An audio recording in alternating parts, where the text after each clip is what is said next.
It's time, ladies and gents, about to spit about some film reels.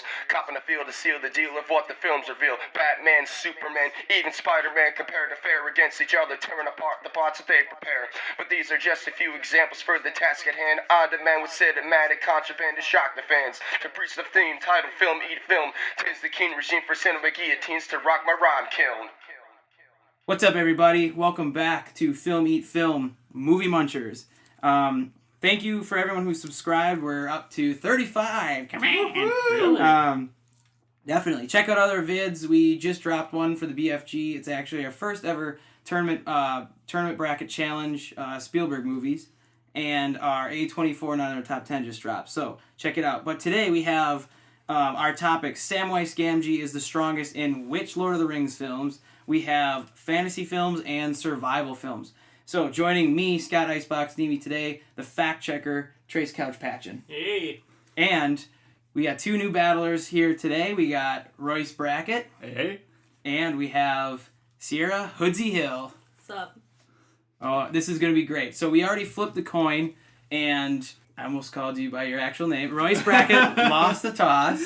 And so he is going to go first with which topic is it? My topic, which is Samwise Gamgee's the strongest All right. in which film? Royce, what is your film? The film I chose was Return of the King. I will give you 3.5 minutes to start and begin. All right. So, I don't think I need to go through the plot of Lord of the Rings, Return of the King. Everyone, I would assume, has seen it or knows enough of the story to understand what I'm referencing here. But Samwise Gamgee being my favorite character of all the characters in Lord of the Rings, which there are many of, I feel that he is absolutely the strongest, the most powerful, actually the main hero of the story, but he shows his strength best in Return of the King. So first off, starting in the early bits of the movie, Return of the King, he kills Shelob and attempts to rescue Frodo as he's being, spindled up in Shelob's web. Afterwards, upon realizing Frodo's dead, or thinking Frodo's dead, not actually realizing he's stunned or whatever was happening with him, he actually takes the ring from Frodo and moves on and is going to take Frodo's burden upon himself to throw the ring into the fires of Mount Doom. Once he realizes Frodo is alive, however, he goes in and rescues Frodo from the tower. He's killing orcs left and right, frees Frodo from his trapping, and then comes the significant, or one of the most significant parts of the story for me, and I think significant parts of the story for in general, is that he actually willingly gives up the ring to Frodo, and he is the only character in all of the films to actually do that. Any character that has obtained the ring does not give up willingly. They do not surrender it to anyone. Even Bilbo Baggins, who gave Frodo the ring, actually attempted to take it back. We all remember that horrible scene where freaking Bilbo gets that evil face and, oh god, scared the living crap out of me. But he attempts to get it back. Samwise gives up the ring. Yes, the ring is calling to him and he feels its presence and power, but he actually gives it to Frodo and Frodo takes it back from him. Extremely significant, showing just how strong-willed the Samwise Gamgee is. In addition to that, once they're making their way up to Mount Doom, Sam actually carries Frodo up to Mount Doom itself, which is very impressive. He gives that rousing battle speech to get Frodo onto his back and then carries him up the mountain. Now, something that I was thinking about as I was watching the scene in preparation for this is that the ring essentially has its pick of either Samwise Gamgee or Frodo. We've seen in previous films that it can move between people. It has a sort of a mind of its own. So it could choose, in essence, to go on to Samwise Gamgee, especially with them being so close together. It chooses to stick with Frodo because it knows Frodo's the weaker of the two. It would attempt to take control of Frodo, and it feels safest with Frodo itself. That's why when they get to into the fires of Mount Doom, Frodo ends up putting on the ring itself, and that triggers the whole scene with Gollum and Gollum falling into the fires with the ring. Had Samwise Gamgee had the ring, I felt like he would have actually had the strength to have thrown the ring into the fire itself and actually destroy it instead of it just being sort of a happy accident. So that's sort of why I think Samwise Gamgee is the strongest in Return of the King. Very nice. Just short of 3:30, but that's okay. All right, Hoodsy, you ready? I guess, yeah. All right, deep breath. 3.5 starts now. Okay. So the film that I chose for Sam being the strongest character is The Fellowship of the Ring, which I think it's the best example because it's kind of where his strength started. If he wouldn't have, joined the quest in the beginning, none of this would have really panned out for Frodo, I don't think. So, you go into the Fellowship of the Ring, you have the scene with Gandalf, he's telling Frodo all this crap about the ring and how it's bad and, what have you. And Sam's obviously eavesdropping because who wouldn't, right? So eventually, Gandalf sees Sam and he's like, hey, you're going with him. But he didn't have to. So he went on this quest knowing willingly that this was going to go to shit. Like, it was going to get bad. And he was like, yeah, I'll do it. I'll carry your pots. That's fine. He didn't even have a cool job. He carried the pots and pans, guys. He walked with pots and pans. That was his job. I don't know. I think that's pretty legit, personally. I know I wouldn't do that. So I think that's one of the ways that he shows his strength. Also, if you've ever actually watched The Fellowship of the Ring or any of the Lord of the Rings movies, and if you watch Sam specifically, he's always looking at Frodo. And I think that's really important because, like, when stuff goes down, he's not thinking about himself. He's thinking about Frodo. He's thinking, hey, my friend's over there. He's getting attacked by orcs. Like, what am I going to do to save him instead of myself? Because he could have ran. The cave troll scene in Moria, he could have booked it out of there. Everyone was distracted. He's small. He's just like, bloop, bloop, bloop, gone. Nope. He's like, hey, I'm going to beat some suckers with some pots. I don't know, I'm really on this pot thing. I was watching it earlier, I was like, why is he only can you carrying check, pots? are there actually pots, and does he actually carry pots? I'll get that. Yeah. I mean, he hits someone with a frying pan, I know that for certain. And another great scene is when Strider first takes Frodo after he puts on the ring, and they go upstairs. All the other hobbits are behind Sam. Why? Because Sam's legit. He's the strongest. We all know it. The other hobbits know it. He went in first. He's tiny. What was he gonna do? He used his fists. He had his fists out. Everyone else had weapons. Pretty sure Merry had a candlestick that was lit. And Sam was just like, hey bud, let's do this. And one of the best scenes, one of my favorite scenes of Sam and Frodo. He can't swim. And he goes into the water when Frodo is leaving, probably to die. But he's like, you know what? You're going to Mordor. I'm coming with you, but you're trying to leave me. I can't swim. Screw it. I'm going to walk. I'm going to walk to your boat. He almost drowns. Almost kills himself trying to get to his friend just to make sure he can go with him. Sam is the strongest in the Fellowship, although he's really strong in all of them, honestly. But I chose Fellowship because I really wanted to talk about pots and pans. Nice. I know. Only a few seconds behind Royce, so not bad. Not Good bad. round. A lot of good points shared within those first 7 minutes. So, going now rebuttals. Royce, Yep. 2 minutes. You got it. Go ahead.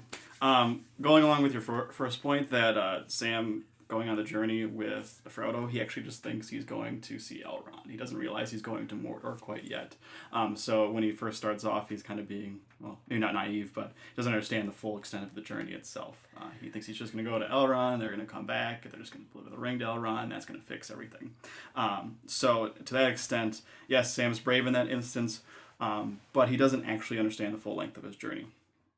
And the significant scene at the very end where Sam is jumping in the river and he's trying to swim to Frodo and he can't swim at all, and Frodo has to go save him. It's a very powerful scene, but that is more of Sam's loyalty to Frodo. It doesn't show as much of his strength as I would say, until you realize that Sam can get rid of the ring. He doesn't need to have it. He gives the ring back to Frodo. He actually takes the burden upon himself, and that's when you sort of realize that he's not in it for Frodo as much as he's in it to save the whole Middle Earth, or all of Middle Earth. So he doesn't sit there and mourn Frodo's death. He realizes he has a mission to do and he's going to complete it.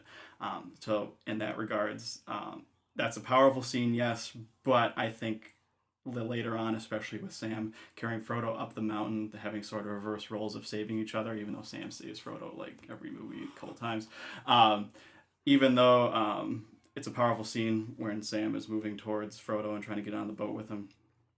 I think after the whole journey is said and done, that Sam is at his absolute strongest. He shows what he's truly made of at the very end when he gets Frodo to Mount Doom. 2 minutes, Hoodie, you ready? Oh, yes. Here we go. Ha! No. So, yes, he didn't 100% know where he was going, but he knew going into it, he heard the story about Sauron, he knew shit was gonna go down. He still went to go see Elrond. Then they had the secret meeting, which he was not invited to, might I add. He still went to that secret meeting because he just eavesdrops on everything. And guess what? He still goes with. Didn't have to. Could have went home. Could have stayed with the elves. But he still goes. That's all I got. All right. Straight to the point. Straight to the point. Very good. Fact checker, Couch, what you got? I got a couple things here. All right. So, Return of the King is number 8 on IMDb's Top 250. It's won 11 Oscar wins, tied with Titanic. It won 11 Oscars. Won 11 It was Oscars. nominated for 11 and won them all. Yeah, tied for most overall with Titanic and Gone with the Wind. 8.9 on IMDb, 95% on Rotten Tomato. And nothing to fact check in his argument, but I do have a fun little fact. The first shot of Sam's arm coming into frame while holding Sting towards Shelob is actually Peter Jackson's arm in that shot. Sly little bastard. Yeah. We had no I idea. just needed you in there. I don't Yeah, know. I know, right? He has to, right? Yeah. They all do. All right, for Fellowship, 91% on Rotten Tomato, 8.8 on IMDb, number 11 on the top 250, 4 Oscar wins, and according to Sean Astin, the actor of Samwise, when Bilbo drops the ring before leaving Hobbiton, the floor was magnetized to prevent the ring from bouncing, just to demonstrate the weight of the ring. So Very that's nice. all I got. Good stuff. Good stuff. A lot of good points taken. I think obviously the Sam carrying Frodo is huge, and then that great point that the film, or I said film. I don't know why I put film. I meant ring. Chooses people is a very good point. However, I will say that Sam bursting in on Strider with his fists up. Fists ablazing. That's right, and that scene is one of my all-time favorite scenes where Sam can't swim and he chooses to do so anyways. Rebuttals a little bit stronger, one side to the other. I think you both focus sort of on one part of the other person's argument, which is okay. But my first round judgment is going to Royce Brackett. Yes. Although I will say, if you would have had a little bit longer of a rebuttal, we might have had something here. I've It was never good. been good at rebuttaling. It was good. It was good, though, honestly. He for got sure. me.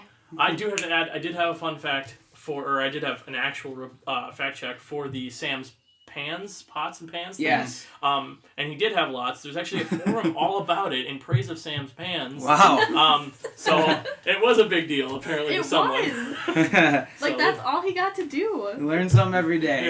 Yeah. Okay, so next round, fantasy films. This time we're going to switch roles here.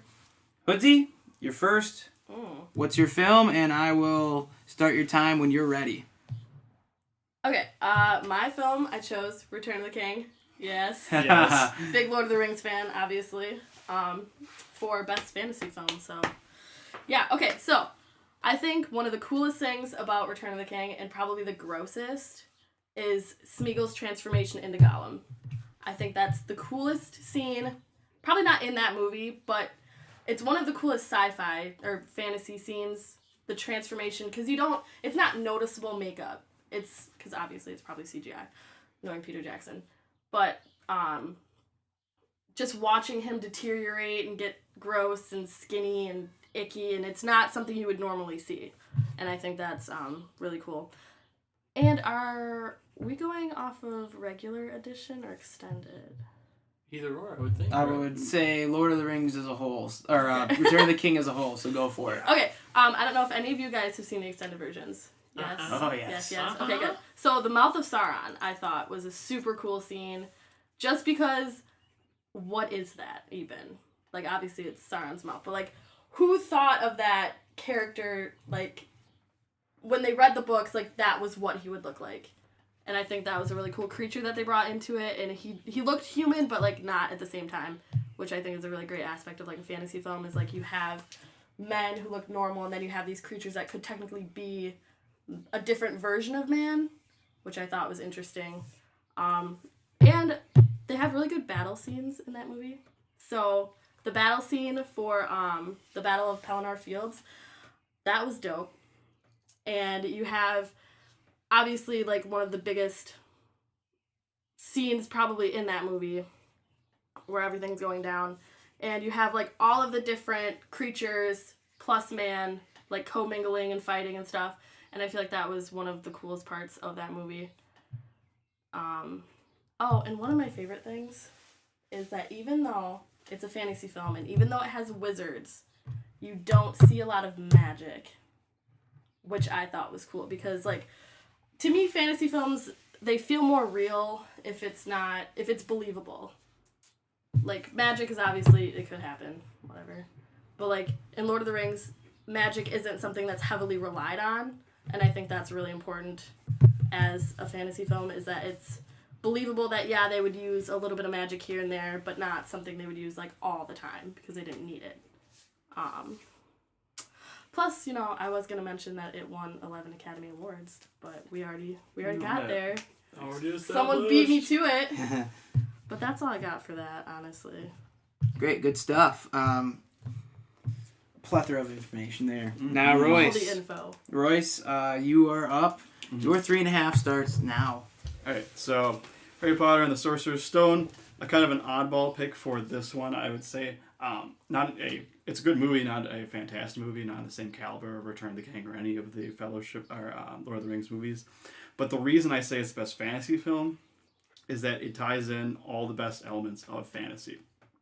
So first of all, I picked the first one because it introduces you to this fantastical, amazing world. And in this world, there is no ceiling. What I mean by that is you honestly feel like anything and everything could happen under the sun within this magical place. It really makes this fantasy come to life. They have Bernie Bott's every favorite flavor beans. They have a sorting hat. They have the invisible ceiling, wands that shoot out magic. They have a Cerberus, or the three-headed dog. They have trolls. They have Voldemort chilling on the back of that guy's head. You really get the sense that like anything can happen in this fantastical, amazing world. That I would say Lord of the Rings doesn't have that same sort of idea.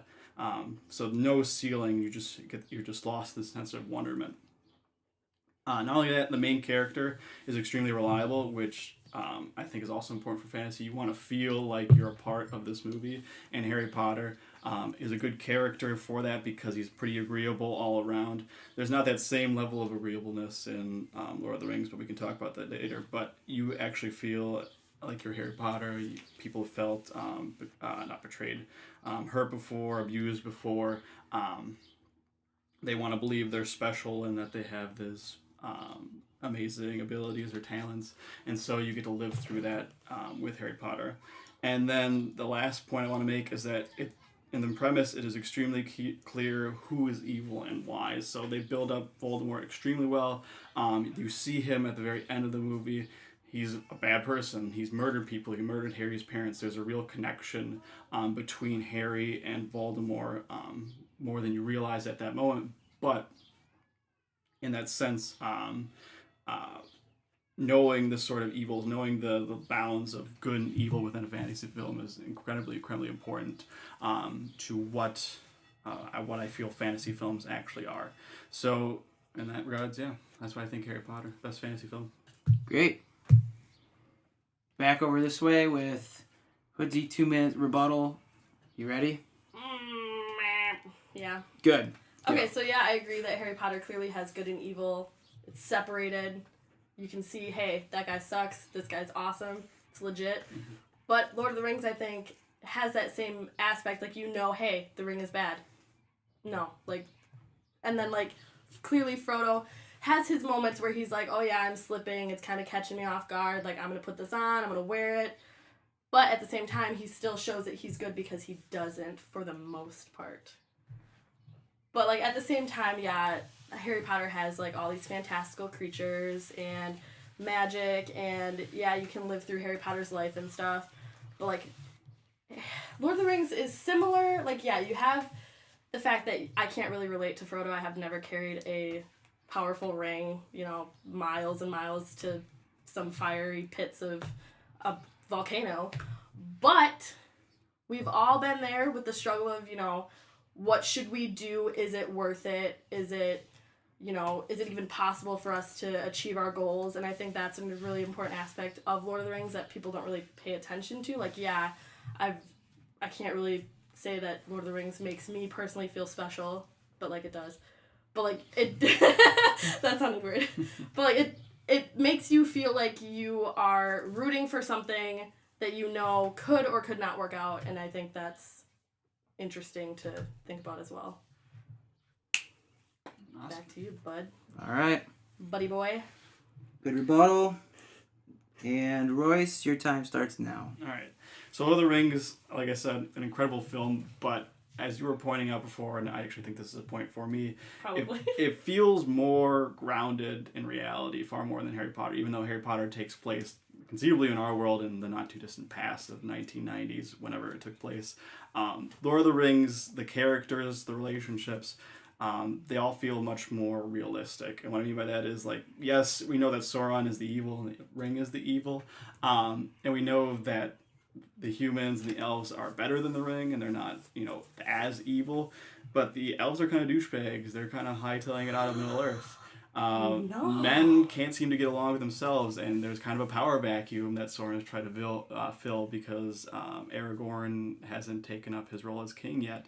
Dwarves are, for the most part, not really seen too often. All the other races kind of have these sort of weaknesses that they need to come together and utilize and to cover for each other so they can beat Sauron.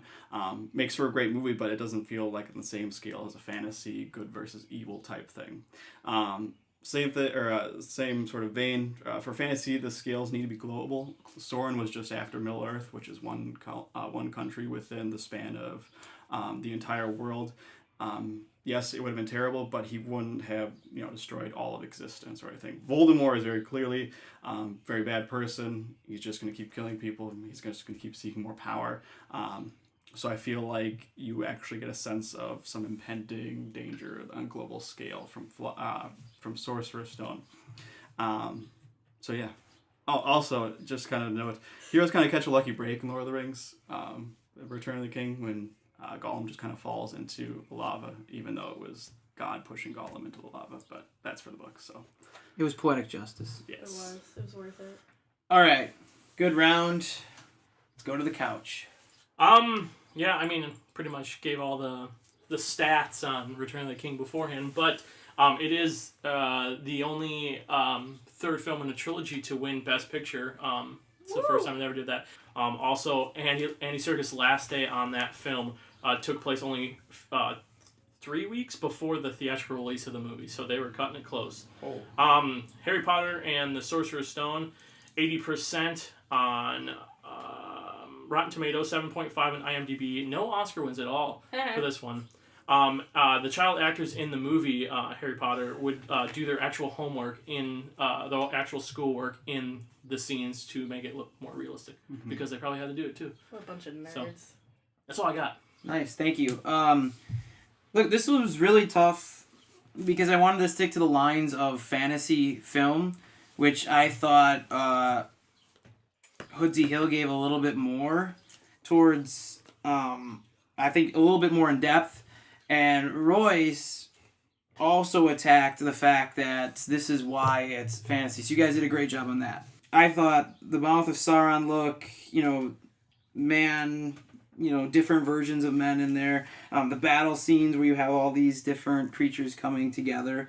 I thought that was really well done. The Smeagol transformation was good. And then you both. Here's where it came down to: fantasy films are believable, or they need to be less believable. And I can't get over that hump, so we gotta go to the trivia challenge. Whoa, it's a tiebreaker, everyone! So if you didn't know, I did not know. if it's a tie, we go through a random date, and it's just a movie quote. Whoever answers it first wins. All right. So, Couch, I'll let you go first. All right, I got one. So the way we'll do this is tap the table. First person to tap after the question is fully Hands read. on your knees. There you go. All right, here we go. Ready for this? Ooh, somebody stop me. Go. Mask. The mask is correct. Boom! That was insane. That was faster than I even thought. That is You're gonna say it like Jim Carrey. Somebody stop me. I kind of did. Very I watched good. that movie Very like good. 100 times. So we go to the final topic, my topic, survival films. Now this is for the victory. Now, no 3-0 is left in here. So winner of this topic wins the actual Film Eat Film episode 6. So, Royce, coming back to you. All right. You got 3.5 minutes for Apollo 13. Yes. Survival film, strictly just survival film, not best survival film. Yeah. So here we go. Start.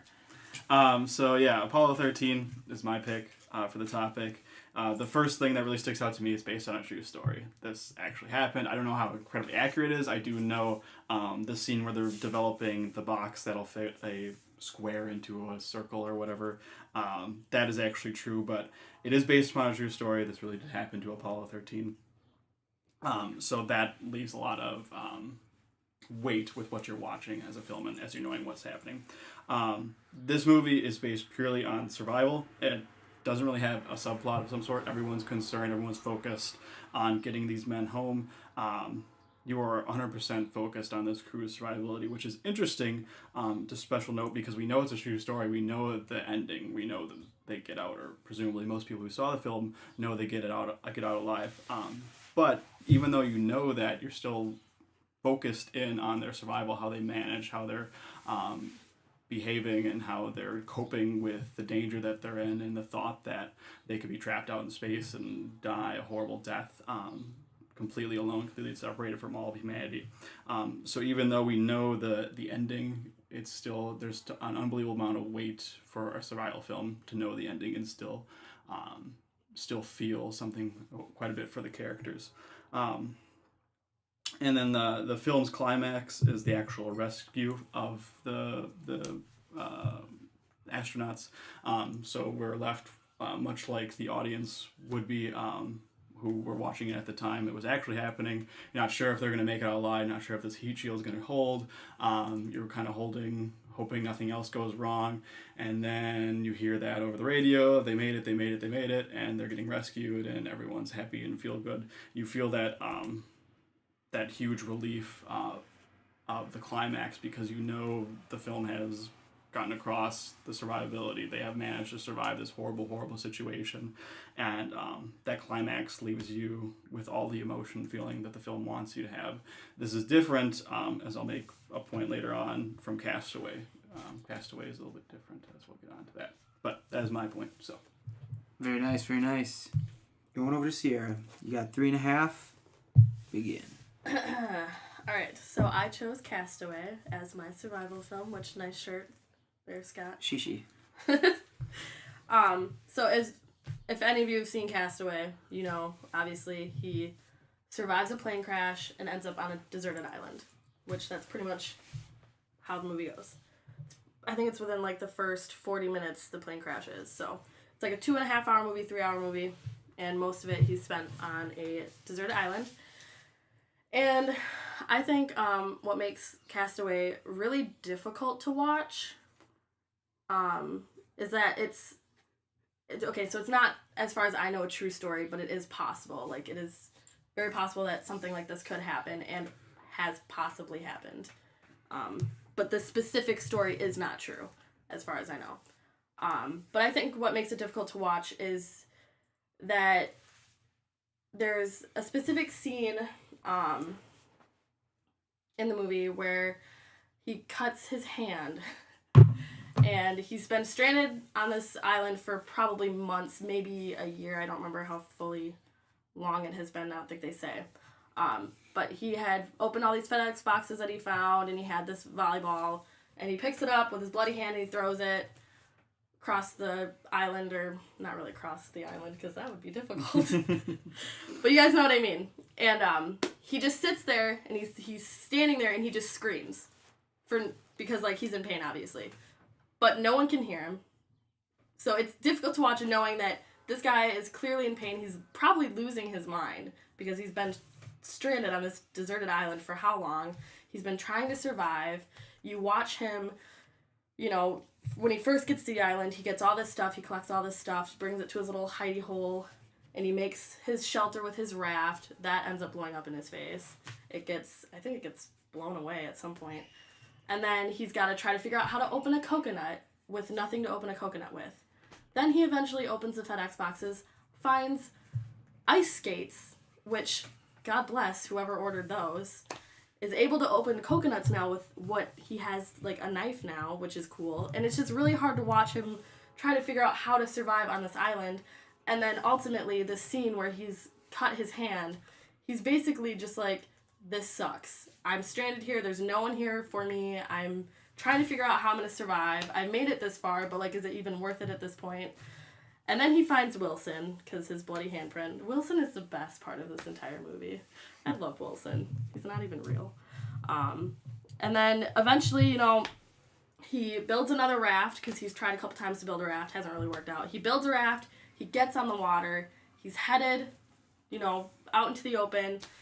And then the tide gets him, and he loses Wilson, and that is another really difficult, like, moment for me to watch, is because he's just sitting there screaming for Wilson, I'm sorry, Wilson, I'm sorry, and it almost feels like in that moment, he's officially given up. He doesn't want to live anymore, because his one friend that he's had for 4 years, because he's been stranded there for 4 years, is just, like, gone to the ocean.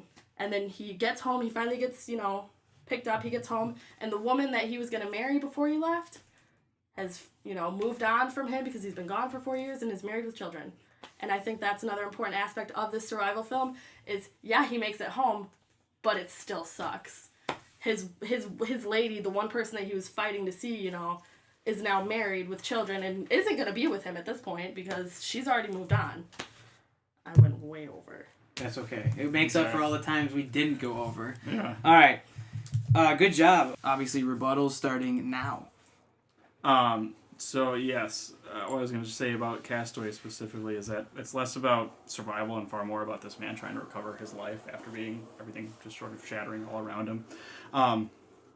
Because we kind of skip over him starting on the island to him managing to become really self-sufficient at the island itself. There's that transition where I think it's the spear. He throws a spear and just nails a fish in the ocean.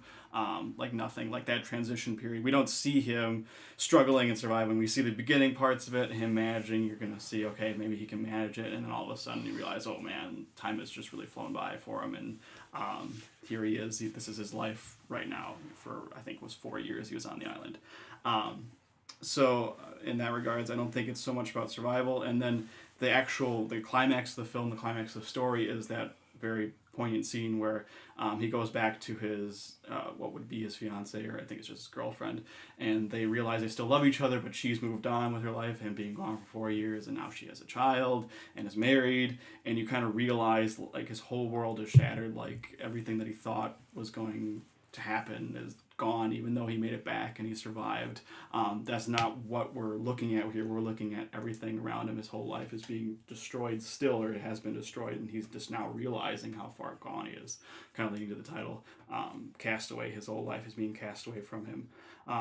So it also ends on that sort of happier note that at the very end he manages to go to the woman that had the skates in the mail, and he's gonna say that this saved his life, and he ends at that crossroads, and he's looking back to see the woman driving away towards her home, and you're wondering, is he gonna go after? Is he gonna start a conversation with her? What's gonna happen with that? So I think it's not so much a survival film as it is a movie about this man trying to recover from an extremely tragic event. That's what I would say to that. Very good. 2 minutes that time. Very nice. All right. Rebuttal. 2 minutes, go. But, like, it is a survival film. Like, yeah, you don't see him struggling because he spends 4 years on an island. It's not like Apollo 13. I don't know exactly how long Apollo 13 lasted, how many days or what have you. But this man has spent 4 years on this island trying to live. If you were to take a movie for every single day to watch the struggle of that, it would be how long? It would be a very long movie. We can't do that. So we have to cut to certain scenes where it's important for us to see hey, he's struggling to get this coconut open. Guess what? He gets it. He's gonna make it. It's gonna be all right. And yeah, okay, his life is crashing down around him, and like, yeah, I agree with that. That's kind of a subplot of this whole movie. Is like, hey, you know, life is basically being cast away, as you said. That was very clever. I think Scott said that first. One or the other. Oh, really? Yeah. Oh, that's funny. But he still survives. He still was on an island for 4 years, and he still managed to eat. You know, he still managed to somewhat not really take care of himself because he was on an island and he looks gross towards the end there. But he still manages to do all the things that you would need to do in order to survive in that 4-year span. Whereas he could have just given up, but he doesn't, because at this point, you know, what does he have to live for? He doesn't ever think he's going to be saved. But he still survives. So, there's that. And I'm cutting her there. All right. Okay, this is another close one, but first, let me just go to Couch Patchin'. Yeah, all right. I was trying to look up something, but it didn't pan out for me. Okay, so Apollo 13, 7.6 on Rotten Tomato, 95% on IMDb, 2 Oscar wins under its belt, and because of the portrayal of astronaut Jim Lovell, in this movie, Tom Hanks himself had an astronaut named after him in his honor because of his portrayal. As for the realism in this movie, for the most part, it is pretty truthful to the actual events. The character of Ken Mattingly, portrayed by Gary Sinise, was tweaked more so than anything else. But overall, pretty close to the actual events. Where am I? Castaway, 90% on Rotten Tomatoes, 7.7 on IMDb. No Oscar wins, actually, for that one. And yes, he was stranded on the island for 4 years. Screenwriter William Broyles Jr. spent several days in the Mexican Sea of Cortez to gain inspiration for this film. So he stranded himself for the film. What was the other thing you wanted me to say? He didn't go to the woman with the skates. He actually never opened that package. Yeah, he didn't open that package. Oh, okay. That makes sense. Just to make a pointer. Otherwise, Scott, that's all I got. Look, it's another tough one, and to me right now it's another neck and neck one. What I'm gonna ask for here, and it might sway me, it might not, is I just want one sentence based on why your film is a survival film and why that's actually what I'm just looking for. And I'm gonna give you 10 seconds. I don't care where you are. I'm gonna cut you off at 10 seconds. So Royce, we'll start with you first. All I'm asking for is why your film is a survival film. Go. It is, the entire plot is the survival of these men. We watch them struggle. We watch them work through everything. Once they make it back to Earth, that is it. That's the end of the movie. This is about pure survival. Okay. Sierra, you have 10 seconds. Go. Castaway is about learning to survive on a place that you're not familiar with and still being able to survive without the comforts that you know of at home. Okay. Royce brought up a great point that it is based on a true story. I think that does give a leg up in a way. However, we're arguing films, so to an extent, based on a true story is great. A good film to me is always, even if you know the ending, like a biopic or whatever it is, but you still are intrigued, but you're focused on the survival, like you said. The dying of a horrible death always adds tension. The climax being the rescue, and that the fact that we are put in the situation how people felt watching it would feel. I thought that was a good point. Sierra crushed it with, the survival parts. Plane crash, deserted island, not true but possible, losing his mind, making shelter, opening coconut, opens FedEx packages. Specifically the coconut. Yes. Builds a raft, loses Wilson. One thing I wish you would have said, though, and I think you probably would have wrapped it up in a nice package for me, is that when he's going for Wilson, he has that rope in his hand. He doesn't let go of the rope, and so that he's still holding on to that small chance of survival. But then the giving up when he sets those oars free. You guys suck. This is. We got this right here, buddy. It's a battle. It is a battle. I mean, I don't know if I can pick on my own again. God, not the trivia. Let's do this because we have so much more time, and because it's so close, let's do 2 out of 3 trivia Yes. to end this. It's the first time in film history that this is going to end like this. But I feel like I need to give it a fair shot because I thought you guys were so damn close. It was We pretty nailed it. High five, bud. Yeah. Yeah, it was All right, good. let's try this first question out here. Oh, that's too easy. Yeah. Just go with it. I mean, randomize You this. sure? Okay, Yeah. fine. Here we go. How fitting. All right, you guys ready? Yep. Hands on your knees. Don't go until this is a little longer. Yeah. We've had one yes. What about second breakfast?